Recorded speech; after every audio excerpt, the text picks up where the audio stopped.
often we fail to underestimate the importance of teaching and of second level teaching and primary level teaching, because it's there in many ways that people get a feeling for subjects, Right. and it helps them determine whether they're going to like something or not. And I think, you cannot put enough emphasis on the quality of teaching at second level and at primary level when it comes to evoking people's interest in things like mathematics or science or computing for that matter.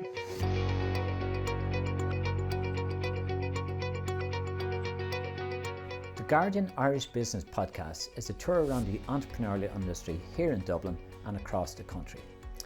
We have the great privilege here at Guardian of working with some of the most inspiring and influential small businesses in Ireland and the people that run them, who are forming and shaping the future of many different sectors of the Irish economy. I thought it would be interesting to chat to and learn from these people, which we do every day, but memorialise it in a podcast which could then be shared with our friends and clients and you, the listener. For today's guest, we have an individual who's been integral to the development of education in the computer industry for the past 40 years, has been involved with several tech startups and has competed in the Olympics for Ireland. Please help me in welcoming Professor Michael Ryan. Michael, welcome this afternoon. Thanks, Colin. Good. So, Michael, starting off, you've been associated with DCU for over 40 years now, since 1980.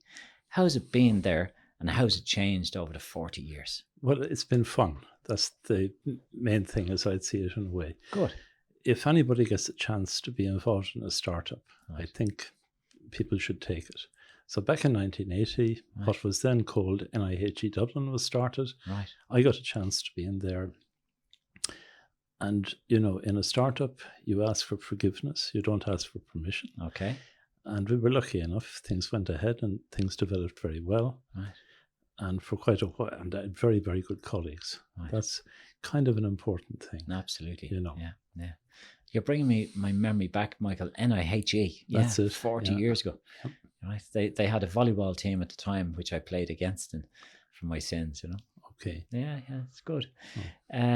You founded, moving on from that, you founded the National Centre for Software Engineering and steered the development of BSc in computer applications, and set up the Centre for Teaching Computing, which even promotes teaching computer skills at a primary and secondary school level. So you've been vital in the shaping of Ireland's digital skills landscape. What drove you to start these programs? Well, hold on now. Got to be careful. I didn't start the Centre for Software Engineering. Two colleagues and myself did. Okay. Renat Verbruggen and the late Tony Moynihan. Right. We started it, got some money from the government and so on. That would, I'd say, must have been about 89, sometime like that. Software was emerging as a significant component of kind of industrial activity. Right. And the notion was, and there's all kinds of standards associated with it, etc. So the notion was to help companies be up to speed and so on. And we got funding to set up a centre. We appointed staff for it and so on. Do you mind me asking, Yeah. who provided that funding? Because listening to you, I was saying that didn't cost, that wasn't cheap. No, it wasn't. And roughly $500,000 back in 1980 something. Right. Do you know, I hate to admit it, I can't remember which government department it was, but Okay. I'm pretty darn certain. No, I do remember. It was the Department of Trade and Industry and so on. Okay. We made a case to them, Tony and Renat and myself, Right. and they went along with it. We set it up. We got some staff. I remember Robert Cochrane as director of it. And it ran successfully for quite a number of years. Then came the dot-com collapse in around about 2000. Right. And it stopped washing its face. I believe that's the accounting term, Right. isn't it? Yes, yeah. So the college decided to kind of basically trim it down very much. Okay. And meanwhile, in Limerick, they started up an operation also related to software, very much focused on research in software and so on. And kind of the balance shifted in that direction more. And that's going still, it's called Lero, Right. and DCU is involved with it, etc. Very good. So it But- exists still in a different Oh, guise. yeah. Very good. Software hasn't gone away, No, you know, not at all. and I don't think it's going to. I Never don't mind. think so either. Yeah. Absolutely. From starting all these programs, where do you see that Ireland leads in these areas, and where do we still need to improve and innovate? Well, with all of these things, believe it or not, the basic thing is people. And the trick is to have people who have somehow become interested in working in this kind of area. Right. Developing software, believe it or not, is fun. Well, hang on. Relatively. Next to accounting. It's kind of, next to, no, it's much better than accounting. But it's kind of quite interesting and it's quite creative.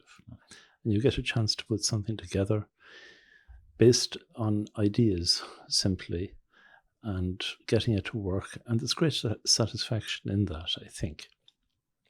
The trouble is people don't appreciate that and they see it as something kind of, the word technology comes into it somewhere. In my mind, it's a little bit more like composing music. Right. If you think of, for example, a piano is a technical device. Right. And making it and so on is a technical job. That's technology. But if you want to compose the music that's to be played on the piano, and that's what the software is, vis-a-vis a computer, that's quite a different kind of mindset. Sure.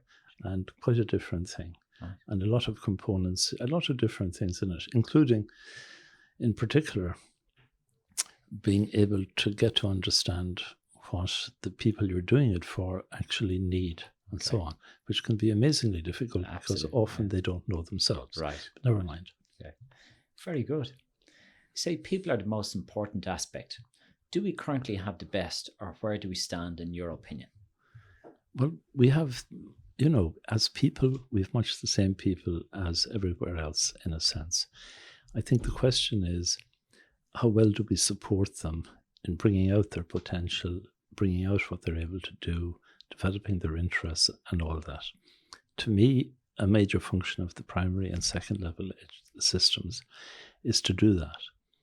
It's to help people take up an interest or appreciate why, for example, let's say history is interesting, or philosophy, or heaven help us, mathematics.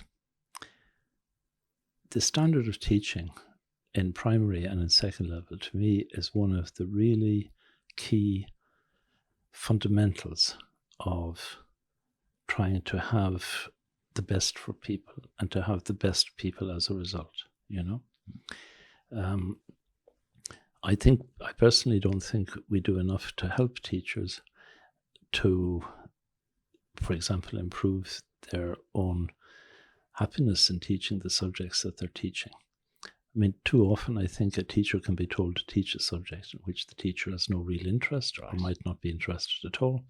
There has to be somebody in front of the class. And I really think we should be trying to sort of keep an eye on what we can do and be trying to develop methods to improve the standard of teaching in our schools.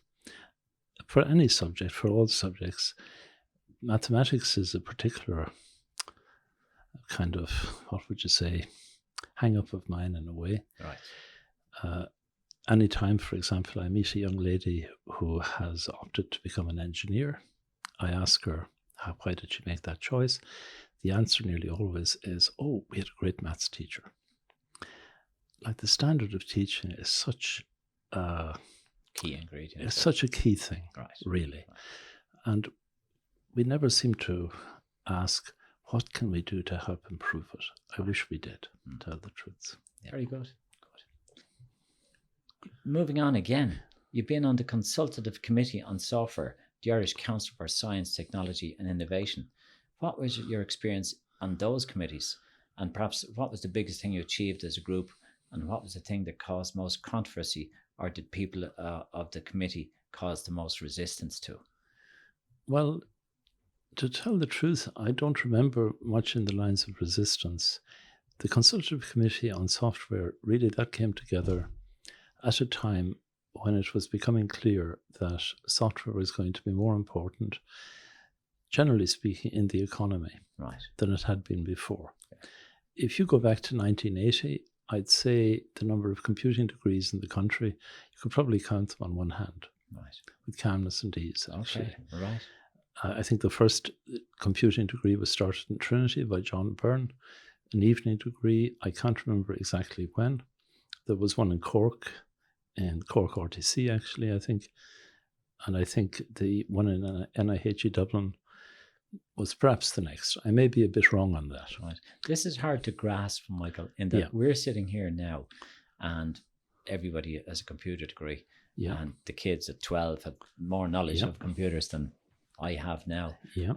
And yet you're saying 42 years ago, yeah. there was only a handful of Well, there was only a courses. handful of computing degrees or even computing courses of one kind. Well, there might have been a bit more than that of certificate courses in computing and so on. But it took quite a while for people to appreciate the significance of it, right, and the fact that it was going to be important to give people to be a chance to be really knowledgeable about it, etc. Right. You know. Could I ask you something, Michael? Because you're mentioning people there. What do you think is more important, the person themselves, or the academic ability, or is there a mix required? I honestly don't know what academic ability means. Okay. The thing that bothers me a bit at times is you can meet people, you can meet students, and they're not interested really. Right. They're going through a kind of process with the objective of getting a degree, sure, and then doing something or whatever. So they have no inherent interest in the actual degree. To me, a major function of, it's easy for me to say this, but a major function of education is to evoke interest, is to get people interested in something. Right. And if you can manage to do that, with a bit of luck, you can stand back. Very good. Know? Yeah. But well, speaking of which, Michael, would you like to mention some of your famous past pupils, or would you be? Absolutely not. No. It's not. Okay. No, certainly some of our past pupils, I know, have done extremely well. Sure. And given that this is about accounting column up to a point, they've made a lot of money. They've made a lot of money. Good. Now, look, I would know a number of them, and they speak very highly of you, and very appreciative of the education and foothold you gave them. You know. Yeah. You said that you want computer education to be part of the Leaving Cert curriculum. Has there been any movement, pushback on this from the public sector? Oh no, that's actually taking place right now, and there's pioneer course, there's a preliminary course running and so on in a number of colleges, and so forth. And it's terrific, and we'll see how it goes, and I'm sure it'll go along very well. Very good. I think we fail to underestimate the importance of teaching and of second level teaching and primary level teaching, because it's there in many ways that people get a feeling for subjects, right, and it helps them determine whether they're going to like something or not. And I think, you cannot put enough emphasis on the quality of teaching at second level and at primary level when it comes to evoking people's interest in things like mathematics or science or computing, for that matter, and so on. But by all accounts, Ireland has done well in this. We have, yeah. But we're way short of. I remember being at a meeting, must be a while ago, like maybe 15 years, and the question was, we were issuing, I think it was 4,000 work permits a year, right, for people to work in IT. Okay. And the question that was being posed was, why can't you lazy characters in third level be turning out more people, right, so that we don't have these shortages? Right. And the quick answer was that we don't have enough people applying. Okay. Now, how to get people interested? And computing is interesting, it really is. Right. And there's an awful lot more to it, by the way, than, if you go into a restaurant, you're quite likely to see if there's a couple of kids in the family, half the time they're playing on some kind of game machine or something. Yeah. That ain't computing. Right. No, that's entertainment. Yeah. Computing is really about seeing how to structure things, a bit more like, as I was saying, composing music. Right. Good. In 2004, you received the Irish Computer Society's Distinguished Fellow Award. This prestigious title was awarded in recognition of your enormous and continuing contribution to the software industry in Ireland. What did winning this award mean to you? Well, I was delighted, to tell the truth. And also John Byrne got it, who, and a chap, sorry to say his name skipped my mind for a moment, who had set up, you'd be interested in this, Right. he'd set up the computer system for revenue, Ross. Right. Yeah. And as an occasional user of same, Sure. I think Ross is a very good system. It's an absolutely fantastic system. Yeah. And indeed, Michael, I think Accenture at the time were involved in that, or Anderson Consulting, in the rollout. And I understand that they may have rolled it out to other countries around the world. Really? Yes, Okay. absolutely. Because it was such a good, robust system. And indeed, they continue to develop it. And we wouldn't have gotten through COVID with all the supports if the revenue hadn't brought in POA modernisation back in 1st of Jan 19. Right. Couldn't have done it because we now have real-time live reporting of wages on a weekly basis. Couldn't have happened without the rollout. And that's revenue have really done a very good job in that, adopting technology. Yeah. Oh, I thought it was a credit to them. It's very, very good. One of the biggest tech success stories to come out of Ireland in the last few years has been Stripe, which is now a global powerhouse worth $95 billion. Yep. How does it feel to see this kind of success come out of Ireland, which you undoubtedly, with your contributions to the education sector, had some influence in? Are there any other Irish tech companies that you're excited about at the moment? Well, there's quite a few, Colin, but it'd be kind of invidious to say anything. Of course, Stripe, the really unfortunate thing was there that they didn't go to DCU. Yes, I was thinking that myself. You never had the pleasure of teaching. Exactly. Okay. And like the concept of me having any kind of involvement in it, or I think that's stretching things rather a lot. In fact, didn't have any involvement. Right. But the opportunities are there. Right. But again, there's two sides to all this. You can have very good technical system. You can have really good stuff. You still have to be able to bring it to market. Correct. You have to be able to raise the funding to allow you to bring it to market. Yeah. All that kind of stuff. Yeah. And it's somehow or another managing to get that group of things to gel together. Correct. Yes. Unfortunately, I think you and I have seen in our past where a product was built, Absolutely. but there was no demand for it. Yeah. And that's very important to make sure you build something that somebody wants. That people will pay you. Exactly. Yeah. The old saying, build a better mousetrap and the world will beat a path to your door. Well, whoever said that never tried to sell a mousetrap. That's for sure. Absolutely. It takes a lot of bother to manage to get things to the market. Right. Very good. Michael, another string to your bow. Some people might not know it, but you've competed in fencing twice in the Olympic Games. What was that experience like, and did it impact your academic life in any way? Well, that's a good question. No, I got into fencing. I hate calling it fencing, really. I'd sooner call it sword fighting. Okay. Because everybody in the world has tried sword fighting. Right. I bet you've tried it at some stage. As a child, yeah. So I call it fencing. Okay. And really, it's the oldest sport in Ireland. I keep thinking it'd be nice if the GA would take it up, instead of insisting on sports where you have to use a ball or something. Right. I got into it by accident. My health had been very bad. I was in the garden fighting with my brother, sword fighting, with some sticks. And my mother had been reading a small ad in the paper, and there was an advertisement, want to do fencing, why don't you phone this number? Right. And they were keen to try to get me away from reading books. Anyway, so I did what I was told. I phoned the number, etc., etc. And it turned out I had a kind of knack for it. And believe it or not, the training for fencing,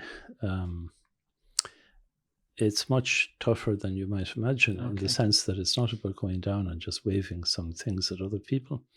You really have to get fit. If you're not fit, I can speak on this from authority. Right. If you're not fit, your reflexes go. Okay. And it's quite distressing if you're trying to fight somebody and you have no reflexes. Right. I can assure you. But you have to be very fit, and there's a lot of technique involved in being able to handle the weapon efficiently and being able to move yourself efficiently and all that kind of thing. Right. So a typical training session, and I used to do this for a few years, at least 4 nights a week, 3 hours a night, half an hour circuit training, run a mile, 20 minutes footwork practice, maybe get a lesson, probably get a lesson. That would take 25 minutes to half an hour. Right. At the end of that, you'd be more dead than alive. Right. Then you might do 1 or 2 fights, but just to practice something you were trying to get right. Okay. And it requires quite a bit of discipline. You're tiring me out listening to that, Michael. No, it requires quite a bit of discipline. Yeah. But if you do it, you can end up in a situation. The other thing you need to be able to sort of do is spot what the other person is thinking and what they're going to do next. Okay. But if you have the technique and you can tell what the other person's going to do, you're in a position to give them a nasty surprise. Very good. It's a really terrible sport, really. But it served you well in your academic career as well and in computing.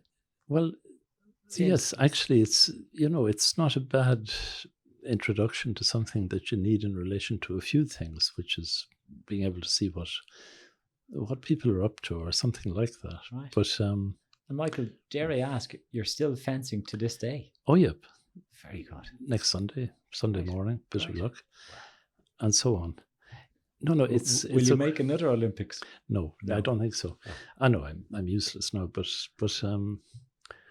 I really would recommend it as a sport. Right. I've certainly benefited from it hugely. You know, as I say, my health was very, very bad until I started it. Thank God, ever since then, it's been extremely good. Very good. And of course, the experience, there are fencing competitions all over the world. Right. There are fencing clubs all over the world. As I shouldn't say this really, but as the odds, new blood is always welcome. Sure. And so on. Yeah. So, dare I ask, what 2 Olympics did you compete in? Well, 64 was in Tokyo. Right. And John and myself went out there. John Boucher's and myself went out there. And I was supposed to be there for épée. There were 3 weapons. Anyway, we both got into the second round, but the wrong way around. I was in Mexico then in 68, but that was about the worst competition in my life. I don't even like to think about it. Right. Got knocked out in the first round, and so on. Right. They must have been life experiences, Michael, to be in Japan and Mexico. Back then, it really was. Yeah. I mean, Japan was quite amazing. Right. And where we were staying, where all the teams were staying, was in what I think was called Washington Heights. Right. It had been an American Army officers' camp. Right. Set up after the Second World War. Okay. And this was 64. Right. So, 19 years only. Yeah. Not too long ago. And it was really interesting, actually. Yeah, I'm sure. Back in the late 90s, you said to the Irish Times that Ireland is in danger of being wiped off the map as a major exporter of computer software unless the government develops a strategic plan to deal with the growing skill shortage in the area. Do you feel we managed to keep up, or what is the situation like now? Well, it's much better, I think, than it. Well, it could still be a lot better. And one of the things, of course, is, people are very happy to come to work in Ireland for software companies of one kind or another. There's no question in my mind that we could be increasing people's interest. But the trouble is, I had a student, I remember coming in a few years ago. He was a second-year student. He said he was going to leave the course. And I said to him, well, why? And he said, I think I've been a coward, he said to me. I said, how so? Mm. He really intended to be a writer. Okay. But he had decided that while he was making his name as a writer, he would do a degree in computing, then be able to get one of those good jobs, and support himself. Yeah. But he said he was being a coward and he decided he'd just go for the writing. So we had a discussion. We agreed writers usually were at least 30 or 40 or whatever. Okay. And he decided to stay taking the course. The last time I met him, he got the degree in computing. Right. He was working as a technical journalist. Okay. But he had taken the course purely from an economic perspective, you know, that you could almost be guaranteed a job. Yes. And so forth. Mm. I'd much sooner see people taking it because they can appreciate there's a bit of interest in it, and so on and so forth. Mm. And sure, economic things are very important, no question. But to know what you're getting into, one of the things we used to find, for example, in first year in a computing degree, you'd have quite a few students who'd find the computer programming was something that really wasn't for them. Right. They found big difficulties with it. Now, it's quite simple, really, you know. When you're intelligent? No, it's not about intelligence, honestly. But it's kind of a way of looking at things a little bit. And it was kind of a worry in a way that people would come into a computing degree and then discover something that's really a kind of fairly central component to some degree of such degrees was really not for them. Right. How could the system let them make a mistake like, how Sure. could they end up making a mistake? So a better appreciation of it and of the fun potentially involved and so on and so forth. Could I ask, Michael, just touching on that, do you feel there's any merit in after the Leaving Cert and prior to picking your degree course of a general course, just maybe to give the kids a year break, 2-year break, so they're a bit more mature, tested out a few things and might have clearer direction? Or what's your view on that? Honestly, I think that, by the time people have reached, say, 18, if they haven't managed to get into a position where they have some idea of the stuff they like, the stuff they don't like, then we're not doing things right. Right. And trying to correct that afterwards, okay, fine, great. But really, to me, the question is how come that would be needed? Right. And also, I'd be very keen that, education is about education. It's not necessarily about preparing people it's about broadening people's horizons a bit and evoking their interests and allowing them to establish the kind of thing that they're interested in and so on. It's not really about training people to do a job. Okay. That's a different thing. Right. Really. Right. But very good. In an industry like tech, which develops at such a fast pace, how does it feel to teach? Do you constantly have to develop, or are the fundamental concepts stay the same and is more the technical skills that needs updates? Well, I used to always say that if I wanted to do something, for example, with a web page, I'd ask a student, preferably, right? The funny thing with computing is the basic ideas haven't changed for more or less forever. And even the basic ideas about how the technology works haven't changed more or less, well, not for 56, quite a long time now. Right. Anyway. Okay. 80 years, give or take. Now, there's all kinds of developments, improvements, all this kind of thing. And computing, it's very hierarchical. At a certain level, at the level of the machine, you're just hitting the notes on the keyboard and the hammers are coming up and they're hitting the strings, by analogy with the piano.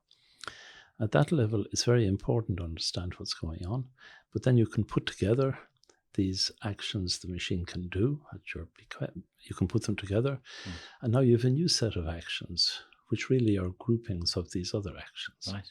And then you can put those together and you get new sets of actions that are groupings of the groupings of actions. And for heaven's sake, at that stage, I begin to get, and whatever is the newest thing that comes along, it's a safe bet that somebody else will know it much better than me, but never mind. You make it seem and sound so simple, Michael, but I'm sure it's not. Well, no, in a way it is. That's the funny thing. Right. But the hardest parts usually are being clear about what the objectives are. Because, for example, a few years ago, back in about, I'd say, 2000, 2005, there was an attempt to do a payroll system for the health service. That's right. And you probably know how that worked out. I do indeed. But they spent a lot of money, and in the end they abandoned the project, or they Yes. abandoned the original idea. But the basic reason was, wasn't anything technical. No, not at all. Yeah, the payroll organized, the way payrolls are organized in the health service, well, I don't mean to be rude to anyone, but Sure. I think there's an old saying, if you try to computerize a mess, you get a mess. Correct. Yeah. So the first thing you have to be very clear about is, just what are the objectives? Correct. What is it going to take to achieve them? How do things need to be structured? All that kind of thing. And then you can start structuring your computer program or your computer system or whatever the dickens it is. Michael, it's strange to sit here in this room with you and you and I both agree on that. Okay. I personally feel we could have solved that in about a week flat. and had a payroll system up and running. It wasn't really a good...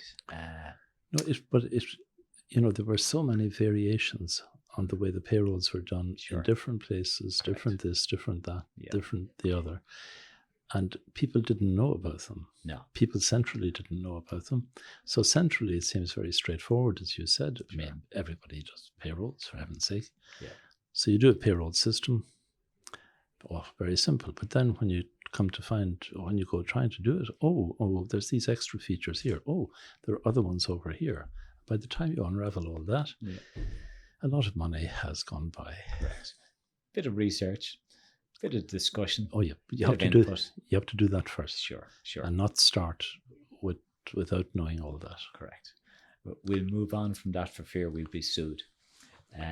Back in the day, I'm sure you're working on Apple II computers, which now feel like relics of a time past, but I'm sure at the time were revolutionary.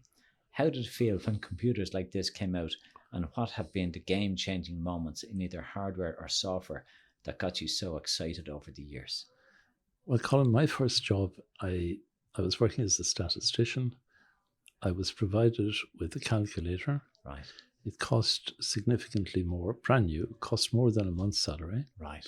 If I wanted to add two numbers, I had to turn a handle. Yeah. If I wanted to multiply them, I had to do quite a bit of stuff. And we won't talk about getting square roots. Right. And there was a computer in use in the place. Its air conditioning costs were about 5 times my annual salary. Right. And I think it had about 8,000 bytes of storage. Right. No hard disk, no whatever. Yeah. The change, round about that was in the 60s, round about the 70s, it became possible to put the circuits that are needed for a basic computer on a single piece of silicon. Right. And you got the microprocessor. I still remember seeing an advertisement for a machine for £600. Now that was back in the 70s. I couldn't believe it. Right. Because up to then, to have a computer of any kind, you need more or less to be a multinational company. Sure. You know. Yeah. And things went ahead, and the chaps, the Apple guys, Wozinski and Jobs, they brought out the Apple II. But the really significant thing there, Colin, I think, wasn't so much the computer as, guess what? A piece of software. And the piece of software was a spreadsheet program. Right. And apparently people called accountants, they do a lot of kind of working with figures. They do indeed. Where you have to follow the figures through from one year to another. And then you have to try a different figure and follow it through again. Right. So the two guys who came up with that spreadsheet, trying to think of the name, come back to me in a second. But the name of the spreadsheet? Yeah. As in Excel? No, that was that was before it. That was two guys. Bricklin was one of them. No, it was... I'll come back. Sure. We'll think of it in a minute. But not SuperCalc. No, it was... what started to happen, there was a company at that time, it's still there, thankfully, which more or less owned computing to a large extent. I mean, well, one would have to qualify that, but it was called IBM. Correct. Yeah. And big companies, generally speaking, had a big IBM machine and so on and so forth. The IBM people were discovering when they went into these companies that quite often, beside the terminal for the big machine, there was one of these Apple II things. Right. And the person was using it more likely than not to run a spreadsheet. Right. And they began to get the idea that, look, we'd better start making one of these ourselves. Right. And they took a different route. Instead of trying to design it from scratch and so on, they decided to buy in the different things. Right. So they decided to base it on a microprocessor from a company called Intel. And then they were looking for, you need an operating system and stuff. So they went looking for that from a company called Intergalactic Digital Research. But that didn't work out. So they went back to a company from whom they were trying to buy an interpreter for the basic language, asking them, this company was called Microsoft, asking them had they any suggestions as to another place for an operating system, and MS-DOS emerged.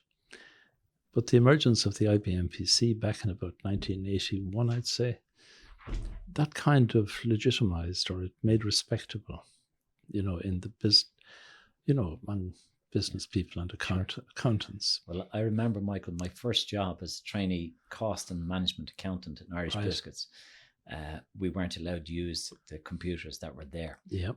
I subsequently left the company to get to use computers in other companies. Yeah. But that's only 1980 as well. Yeah. Yeah. I mean, IBM then, the PC, and then you had very rapid advances and because the whole architecture of the IBM PC was very open, everybody knew how it worked, everybody knew what was in it. And the main parts were supplied not by IBM, but by people like Intel, etc. Other people could make clones. Nice. And I remember we were buying PCs in DCU, must have been back in 84 or so. And a PC with 2 floppy drives was £2,400 Right. in the money of the 1980s. Okay. I dare say you could perhaps manage to pay that today for a machine, but it would really be some machine. It would, yeah. You can get a far more powerful thing for certainly well under €1,000. Sure. It's incredible. Yeah, it is really. Absolutely. In referring to Trinity, you've said they turn out computer scientists, we turn out computer professionals. Is it good to have some healthy competition within the universities? Can only lead to more progressive graduates. But what do you feel was DCU's USP that develops these computer professionals? This, I guess, okay. Colin, I didn't know you were going to raise such points. Okay. Yeah. When we were starting in DCU or in NIHE Dublin in 1980, as I was saying, a very important thing to be clear about generally is your objectives, And if you take a subject like computing or whatever, one way of looking at it is you just dig ever deeper into the theoretical foundations of it, and you don't worry too much about what it would mean to have a career based around that knowledge. If you're thinking of having a career based around computing, well, it's kind of sad, and I hate to admit it, but you'd better have some kind of nodding acquaintance with accounting. Right. So in the first year of the computing degree in DCU, we would have, for example, there were, I think, 7 subjects, but never mind. But one of those would be accounting. Right. The students used to come into me and say, we came here to do computing. Why on earth are we doing accounting? Yeah. Well, you know the reason why. To count your money when you're a millionaire. No, it's not. The reason is that an awful lot of computing work is done in a business context. Yes. A lot of computing systems are done in a business context. And in business, they speak this weird and exotic language about, ledgers and debits and credits and balance sheets. Journals. Oh, journals as well. Oh, gosh. And accruals. Yeah.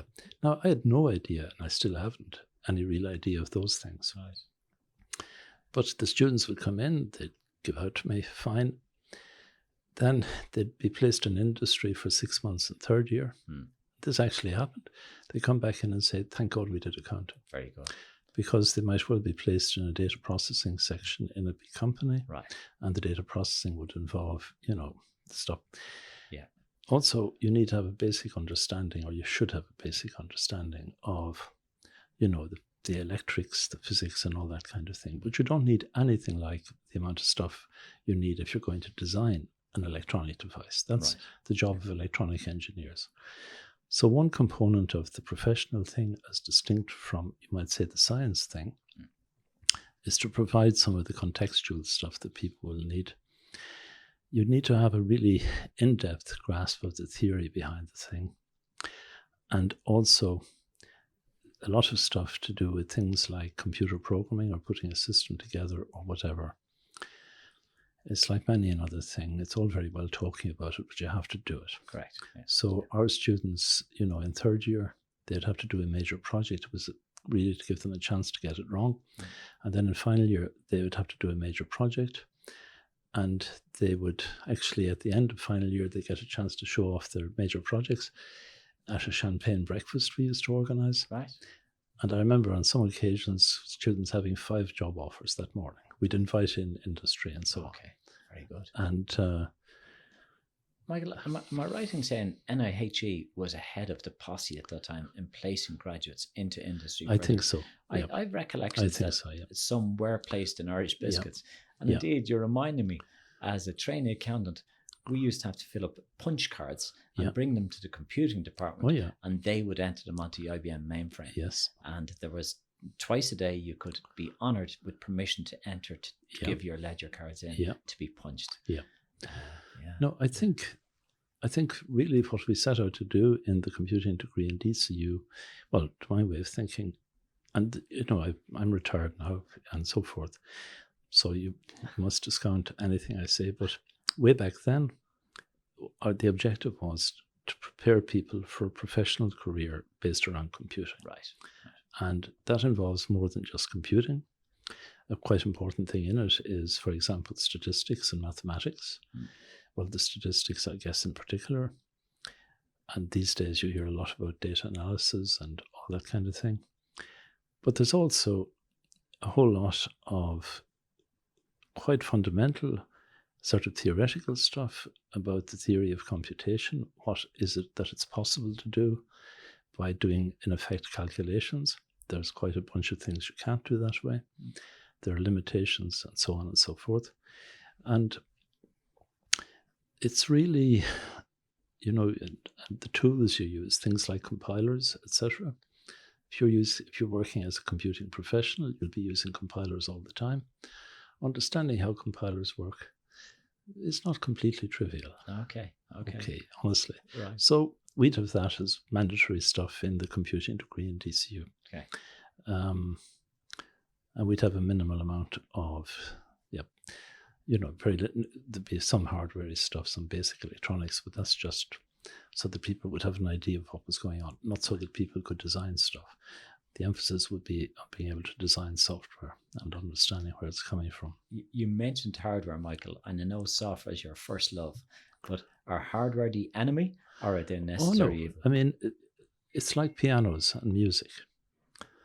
The people who design and make the pianos are not the enemies of the people who compose the music for the pianos. Okay. But they're two different kind of things. Streams, right. Now, the people who design the piano had better have an understanding of the kind of thing the musician will want to be able to do with it. Right. But they don't need to be able to compose the music in the same way. Sure. And certainly the people who need to be able to compose the music, they don't need to know about, Young's modulus or whatever the dickens it is, or the various things about, how strong the frame that holds all these highly tensed wires together. They don't need to know all that technical stuff. Once it works. Yeah, you want to have a basic understanding of what's going on. Sure. But you don't have to be able to design stuff Very good. to do it. Michael, you've had a long and varied and very successful career. Could I ask you, has there been anybody who stood out to you as a mentor or who gave you that light bulb moment that said and drove you on for your passion? Or is there somebody who's helped you along the way in particular? I got to admit, not really in one way. Like, I've been very lucky. You practice a lot, so therefore you're lucky. I've been very lucky. Most important thing, one's choice of parents, Right. And the five of us were very lucky indeed. Right. And then I guess it's somehow or another getting an interest in things. And also, if you're trying to do something, try to do a good job at it. Right. Like, there's no good going in and, not doing the circuit training, not running the mile, right, not doing the footwork practice. Right. It's not very pleasant, heaven knows. I was at university, a guy who sticks in my mind, but he wasn't a mentor. He was an unusual person. He was the professor of maths, Professor Gormley. Okay. I always remember he'd given us a problem to do, and I actually misunderstood the problem. I couldn't see that it didn't make sense. I asked him about it after a lecture, and he started doing it on the blackboard. And as soon as he started, I realized I'd misunderstood the question. I was saying, okay, Professor, that's okay. Meanwhile, the door opened, the lecturer looked in, went away, came back, looked in again. The room filled up with young ladies. Right. I'm still up there at the board with Professor Gormley working this out, Right. saying, "That's okay, Professor, that's okay, we should go now." But he was really, he was really very, and there was Sheila Tinney. Right. And I was extremely fortunate in fencing. Like, we had a very good coach in the country at the time, Paddy Duffy. Right. But I don't know, Colin. Right. Really don't. One rule of thumb, though, is if something comes along that seems interesting, don't hesitate too much about trying it. Very good. You know, good. Don't be I've seen people talk themselves out of doing what they wanted to do. Sure. And for very good reasons, you know. But again, we have many young clients here now, and I give them as much encouragement as I can to try. Yeah. And if you fail, but move on. Yeah. Don't damage anybody on the way, and try again. Yeah. I've always got the impression that a difference between, for example, Ireland and the United States is that in the United States, if things go wrong for you, it's regarded as a learning experience. Sure. And you're expected to have had such learning experiences. Yes. Yeah. Whereas here, if something goes wrong, there's a danger it'll be regarded as a kind of grey mark anyway, if not a black one, you know. Yeah. But there's a way you can do it as well, and attitude and how you treat people along the way, I think. Yeah. Professor Michael Ryan, this has been very interesting. Thank you very, very much for this. Thank you, Colin. Thanks. If you want to learn a little more about Guardian, you can go to guardianaccountants.ie, where you'll learn about everything that we can do. If you're enjoying the Guardian Irish Business Podcast, please do share it with your friends and colleagues, and don't forget to subscribe, like and review wherever you are listening. Thanks for listening. Until next time.